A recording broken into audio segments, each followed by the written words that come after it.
During the 1890s, when France was busy making their very sophisticated automatons with key wines and very elegant silk costumes and very sophisticated movements, there was in Germany a firm called Zinner and Sohn, Z-I-N-N-E-R, Zinner and Sohn, and they made these wonderful vignettes that were very interactive with a child, because a child couldn't just have its mom or dad wind the thing up and then stand back and look at it, but the child had to interact with a piece, be in front of it, take that little porcelain or wooden knob and turn it in order to make the music, motion, and magic happen. And here are 4 examples of the production from that firm, and I'm going to show them all to you in action. This one is, we call it the children's nursery or the children's playroom.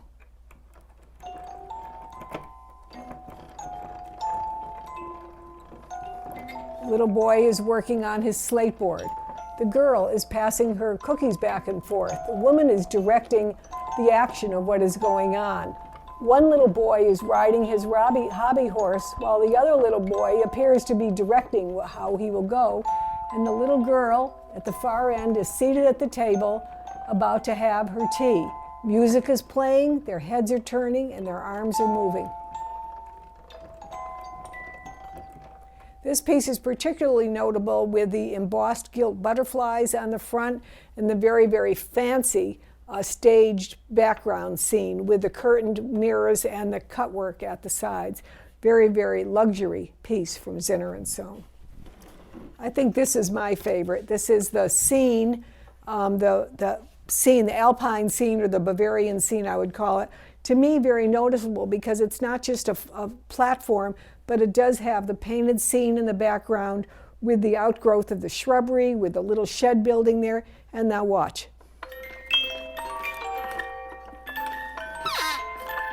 Hear it?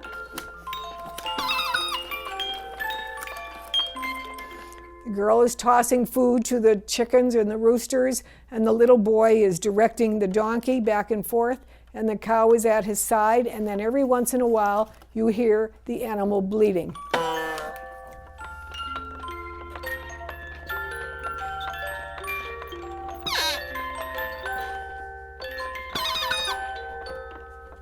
The cow is moving, the donkey is moving, the chickens are eating, she's throwing feed to the chickens, and there's one chicken back here who seems to be going in the wrong direction.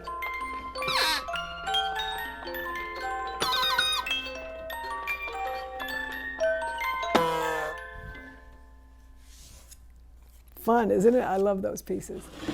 Now I'm going to show you another one. This is the children in the park playing their musical instruments. And again, we have a wonderful painted background, which I think really adds to it, the original lithograph paper on the front, and 6 dolls, which is quite unusual to have that many.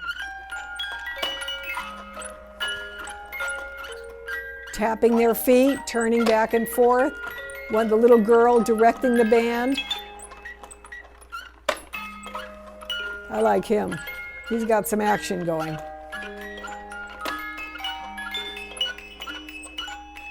I think those are wonderful toys. And then we have another variation of the merry-go-round. This is the children, all again, 4 children. Put it out here. I know there's a name for this particular ride where it's people, they swing out further and further as it goes along.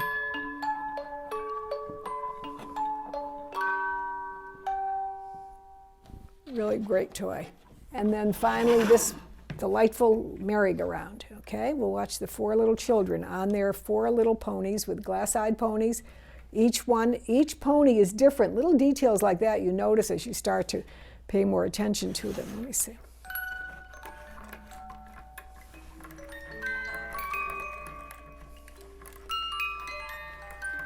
Country flags flying at the top.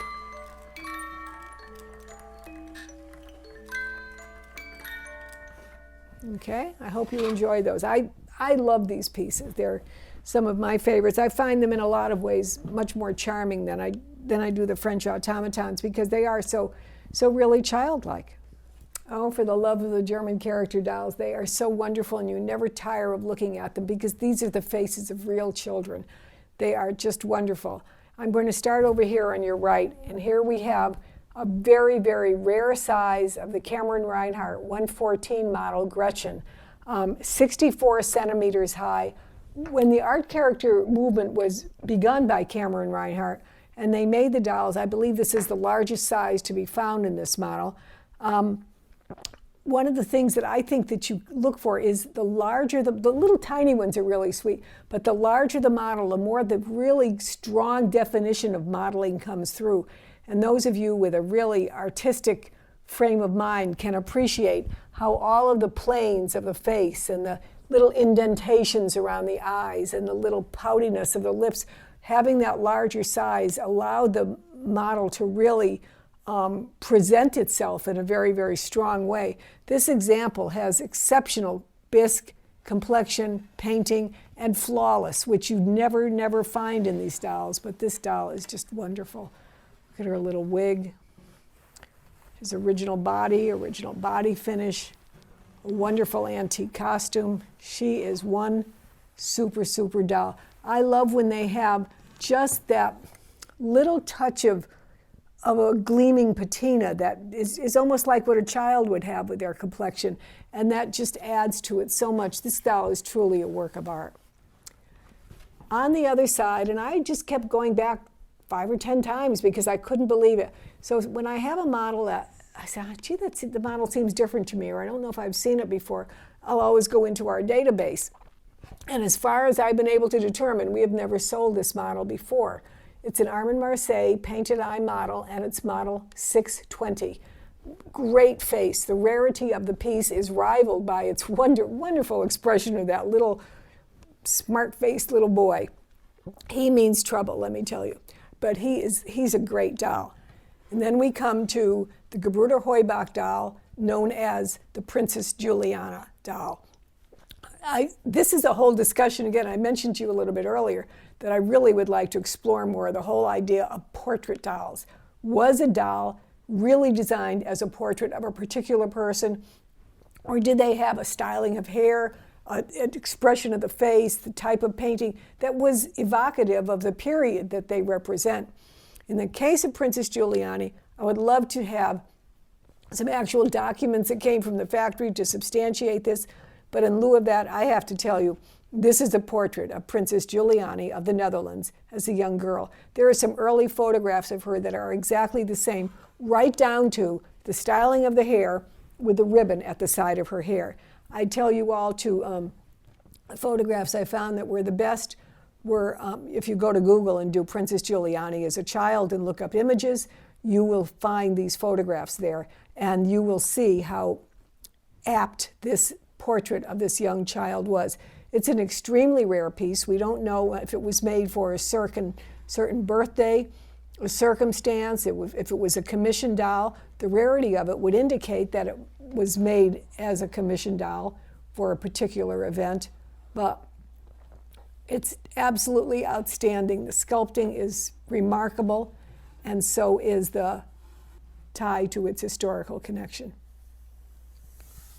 And then we have the glass-eyed characters.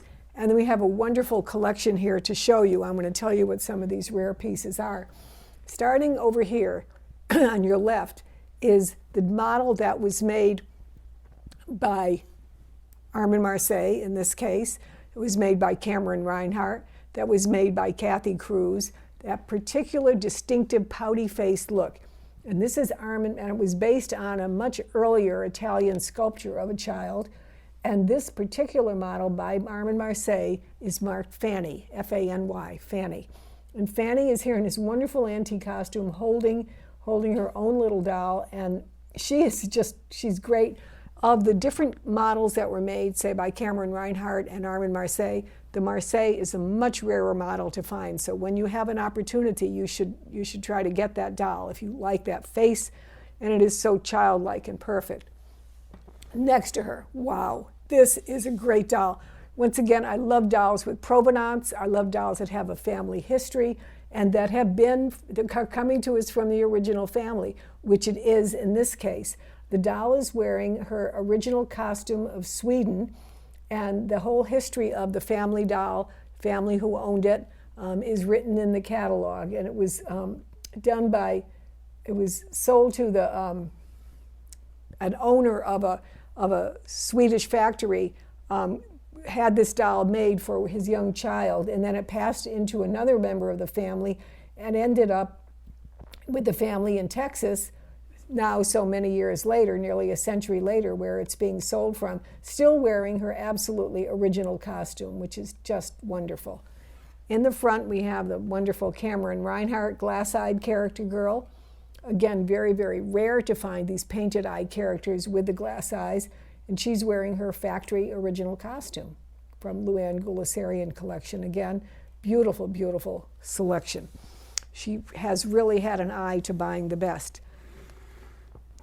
There's Simon Halbig Roman numeral series character dolls. This is the Roman numeral 1. There's also the Roman numeral 3. There's a Roman numeral known as the IV, which is the Roman numeral 4. This is the 1, and it has that wonderful, wonderful closed mouth face, perfect bisque, a great antique costume, everything about her. She's perfect and extraordinarily rare to find. And next to her, we have the Gebruder Heubach. It's hard to believe these two dolls came from the same factory, but indeed they did. And this is an example of the glass-eyed 6970 model in her factory original costume, and very desirable to find and quite lovely. And finally, in the back, very, very unusual, the black girl in the back is the 739 model of Simon and Halbig. Now, the 739 model in itself is really quite rare to find, but to find it with this beautiful brown complexion, very flawless brown complexion, I know, and I say this to you all the time, it's just me, but when I look at the brown, black complexion dolls, it's any kind of flaw in the bisque it just pops right out at you. And so to find them when they're just perfect like this is absolutely a gem to find. She has her wonderful original body and her wonderful original costume. And these are some of the many, many character dolls in One Thing Leads to Another. So one thing I love when we have an auction or a catalog, then we put it together, and it's not all the same type of doll, but we can have so much variety of things to show you. And we certainly have this in this particular situation of One Thing Leads to Another, which seems kind of appropriate with the title of the presentation. And for example, here, there are about 15 or 20 googlies in the auction, but I wanted to show you this group. I thought particularly interesting was to see the ever-beloved 221 googly, Kestner's 221 googly in 3 different sizes, tiny, medium, and mama bear, I guess, googlies. And I think the larger one is an extremely rare one to find, but it's so charming to find them comparison in the size. And I'm going to move her aside just so you can see this wonderful costume on the larger one, because that really adds to her specialness, I think. She's wonderful. They all have great costumes. And then we have the Hertel and Schwab googly, and I put her out, and I love the way she's costumed because her costume really lets this body show.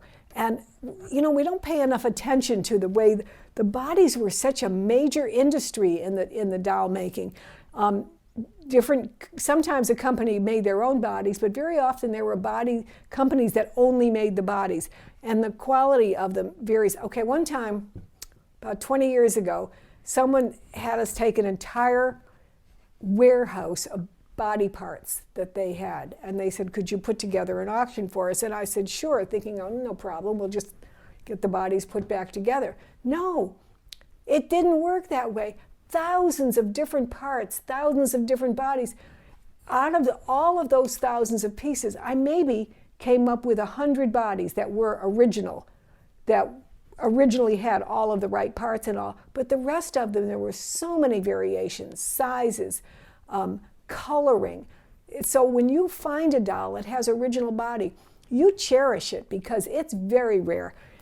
All of which I went off on a rant, but also to point out to you that this body is so special because look at the detail of musculature on the bodies, the little ridges on there, even on look at the knees. Oh my God, it's just a great, great body. So I know you look at the faces first thing, that's what you go to, and then you look at the costumes, and then you look at the wigs. Pay attention to the bodies too. They're just a whole special joy in themselves to look at. And in front, I want to show you this little one. We just looked at all bisques a little while ago, but this is an all bisque, but this is great. She's a googly, and listen, jointing, elbows and hips, but also, or rather shoulders and hips, but also, I gave the secret away, elbows and knees. So she is jointed all the way around. Very rare to find like that, and what a wonderful little mischievous face she has. Now I want to turn over here to your left, because another whole category in this very diverse auction is the category of the French Bluet. There are, I think, 12 Bluets in this auction, might be more than that, and many of them have trousseaux with them. The ones you're seeing here have original trousseau pieces from the time period, and then some have pieces that were made later from original patterns. Things that are kind of notable is this little girl right here, who with her original Bluet box with the original illustration on the front. Just a beautiful doll. The whole Bluet collecting is absolutely wonderful, and it's a great story. And I sometimes think if you're not French, you don't really understand the significance of it and how important it was to their whole culture at the time. But generations of young girls grew up with the idea of it. Maybe the closest we're coming to it in contemporary times is American Girl. Maybe there will be, that will become much more, well, it is already, but maybe in time to come, it will become a very nostalgic type of thing to collect every little piece of fabric and costume and accessory that went with them. It is today, but it will probably become more. Going back to Bluets, we have another wonderful early Bluet here, and she has several wonderful early costumes. All right, and she has her original trunk. This is a great costume right here. And she has the blazer. It's great. Sweater, original dress she is wearing. She's very nice. And then another Bluet right here that again has original pieces. There's a communion dress. Great one. That's a good one. And then look at the suitcase she's in, right up in the corner. And what does it say? The Trousseau de Bluet. So original Bluet trunk. It's these little extra pieces that are so impossible to find and so to cherish when you find them.